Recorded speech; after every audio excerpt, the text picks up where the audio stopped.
वैष्णवीताईने हे love marriage केलं होतं. त्यामुळं तिच्या चारित्र्यावरती शंका घेऊन शशांक तिला त्रास देत होता, हे खूप चुकीचं आहे. शशांक हा फक्त तिला पैशासाठीच त्रास देत होता, हेच वास्तव सत्य आहे. परंतु वैष्णवीताईच्या बाबांनी सांगितलं, तू लव्ह मॅरेज केलंय, आतापर्यंत मी तुला साथ दिली, तुझं तू बघ.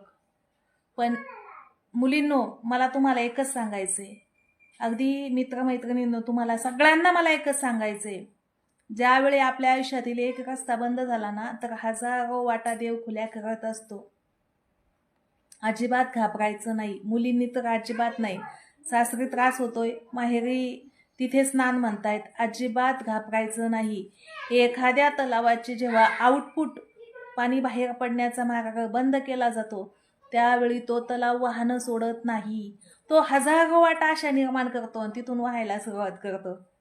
आणि जर तो नाही वाहिला तर जागीच पाणी साठून डबकं तयार होतं आणि त्याचं समूळ अस्तित्व नष्ट होतं, नाहीसं होतं. म्हणून आपलं अस्तित्व जर टिकवायचं असेल तर आपल्याला वाटा शोधाव्याच लागतील.